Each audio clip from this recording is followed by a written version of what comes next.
Hey, I'm Adam. I'm Bryan. Back with another episode of Buds and Suds. So it's always stout season. It's always stout season. And I've been sitting on this one for a while and just, wanting to drink it, wanting to share it. And so finally I just said, we got to do this one. Serpent Stout from the Lost Abbey from San Marcos, California. 11%. It is an imperial stout. Yeah. No adjuncts that we know of. I think it's just a stout. I mean, do we do non-adjunct stouts? We do now. Non-barrel aged, We do today. I didn't think Buds and Suds did that. Well, I guess we're slumming today. Oh, goodness. No, but this is one of those, well-known. Yeah, that's why I wanted to review Yeah, it. and do you remember, I was just looking for a day, I don't see one. You don't remember when you picked this one up? I think it's probably over a year old. I think it is. I was thinking a couple years. Yeah, anyway. it's probably a couple years. But either way, so tonight will be the vintage night then. Yeah, vintage.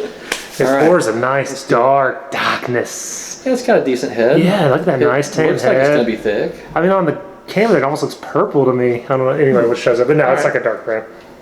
Oh, smells wonderful. Yeah, it does. It smells like just sweet milk, almost a mix of dark and milk chocolate, kind of bittersweet maybe. But it's wonderful. Nice and chocolatey. I think I even get hints of dark fruits. Cherries, plums, raisins. Oh, I do too.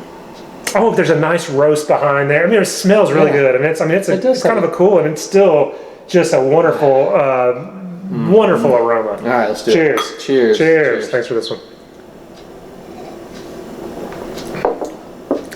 Yeah. Oh, that's got a good amount of roast to it. Not too much. It does.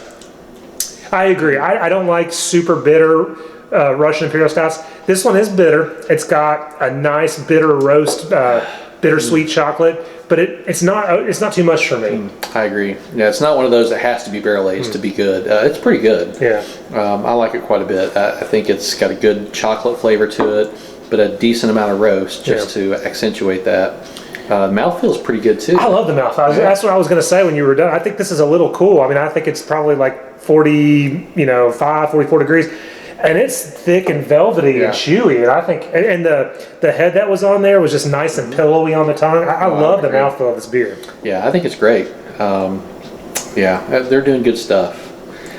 We've done sours from them, fruited beers, but I don't think we'd review this one, which is why I saved it. Yeah.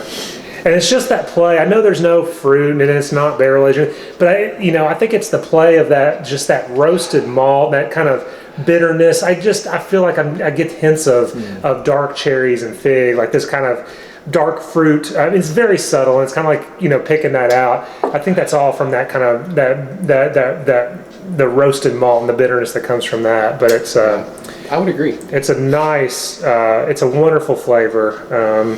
I think for just a standard Russian Imperial Stout, non-barrel aged, non-adjunct, to me it's one of the better ones. I like it quite a bit. I agree. It's hard not to have. So a lot of these Russian Imperial Stouts just have to be barrel aged. Like regular 1050, you got to barrel age that. It's pretty bitter. It's pretty roasty and bitter. But this one, I like it.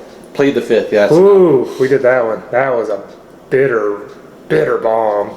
Yeah. It'd be fun to revisit though, now that we kind of got taste of change, to see, because a lot of it, some of the stuff that I used to say was over the top. Now I'm like, this is pretty good. So it might be fun to revisit those, but this is wonderful.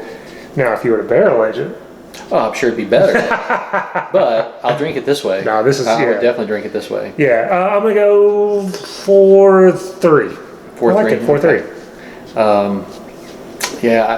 I'm gonna go 4.25. I would like to give it more, and if I just rated this based on how much I like just the standard Russian Imperial Stout, it'd probably be a lot higher. I agree. But it's hard to give it higher than that when I know what a 4.5 is. Yeah, if you have a lineup of beers that includes like a barrel aged stouts, really good ones, you're gonna pick that. Oh, absolutely. So if you're ranking on that, Now, if you're a beer judge of the competition, you would definitely get this higher. Yeah, but if I just had a few non-barrel aged Russian Imperial Stouts, this is one I would pick out for sure, and I would have more and more of this. What about the 11%? I was just thinking of that before we finish up. I can't really say that I can tell it's boozy, to be honest with you. I didn't smell it on the nose. I just got chocolate malt. It was kind of when I was sitting there, I just kind of felt, I kind of, not burned, but just like just like a little, I guess burn would be a way, a little heat or something, but. When I aerate it, I get just a little bit. But it's not over. I wouldn't have guessed 11%. No. I wouldn't have either. No, I would have put in the 8 to 10 range, but it's I'm glad I finally pulled it out. Absolutely. That's what she said. Sorry. Anything else? No. As always, guys, if you care the beer you love the beer you have. Thanks.